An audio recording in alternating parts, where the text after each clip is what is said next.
And with this reform, what if you were seated on that committee as the president of, as the chairman of Presidential Committee on Fiscal Reform and Fiscal Policy and Tax Reform, if you were leading that committee, what would be the immediate changes you want for taxation in Nigeria so that it can give some ease to the people, generate more funds for the government, and just make life easy, let the economy grow?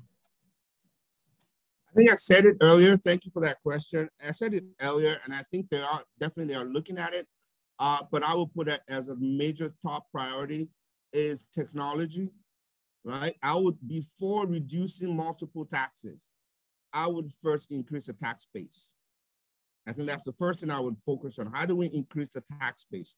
Because it makes no sense reducing the multiple taxes, which will just reduce all the income, and then we'll find ourselves in even worse trouble. So I think my focus would be, let's start with how do we increase that tax base? And like I said earlier, for me, that's technology.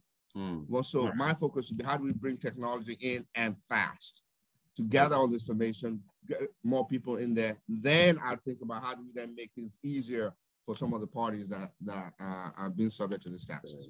All right. So that would be my focus. That'll be a focus. Thank you so much. But how is Nigeria doing in terms of taxation, comparing it with other countries in West Africa, seeing that you're the head of tax for West Africa, Ernst Young? Yes. So, interestingly, corporate income tax were pretty high for the most part, not that much higher than others when we limit it to Africa or West Africa. If you look at the world globally, then you will see that in terms of corporate income taxes, we're what we call a high tax jurisdiction, right? We're higher than places than the UK, the US even, and a lot of places like that. We're higher in terms of corporate income tax. But guess what? In terms of indirect tax, which is VAT, we're actually one of the lowest at 5%, while our debt low, we've increased that to 7.5, but that's still much lower than what you would pay in a lot of jurisdictions. So it's a funny thing. We're high on one side, but we're low on the other side. Is that a good thing? Sorry. Is that a good thing? Sorry, go ahead. Is that a good approach to taxation? It's interesting. That's a great question. It goes back to your earlier question as to the research, right? So you need to think, where do I get the most bang for my buck, so to speak, right? So for instance, in terms of corporate income tax, right? So you have this, if you're looking at corporate, you're taxing income that's being generated versus VAT, where you're taxing transactions. So if you reduce on the one hand and increase on the other hand, then your focus in terms of the income changes. So if you look at all the jurisdictions, developed jurisdictions, that's what they've done. They've actually reduced the income tax ratios and increased the VAT. Hopefully the research, I'm assuming, backs that and say, listen, you'll get a lot more money focusing on the transactions as opposed to focusing on what income people are making. Because if you reduce the taxes, guess what? Your disposable income goes up. Right. If your disposable income goes up, you spend more money, and then you can get that money from transactions. So it's something we definitely need to look at, but we need to make sure, just like they've done, we balance it out. It's a balancing effect. Don't just keep, right now we've increased the VAT, but we didn't reduce the corporate income tax.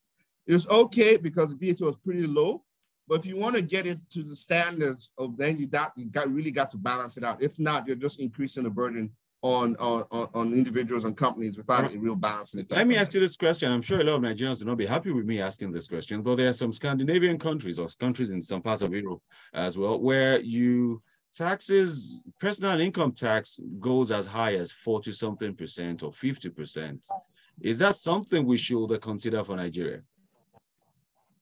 No, I wouldn't be here probably. So no, I think okay. So trust me. So no, that's one of the good things we have in Nigeria. We know what we go through, right? It's not an easy place. There's a lot of things that you have to handle by yourself, power, road infrastructure, a lot of things. So you need a lot more money to do those things. And some of those jurisdictions, a lot of them are very social in mind. So you have free healthcare, free, there's a lot of free things that you get in exchange for paying those higher rates. We don't get a lot of those things here, so definitely we should not pay as much tax. Pay as much. All right. So all right. I think I'm sure over there as well, you don't pay as much on dowry as we do here, so everything is almost free. I doubt it. I hope not.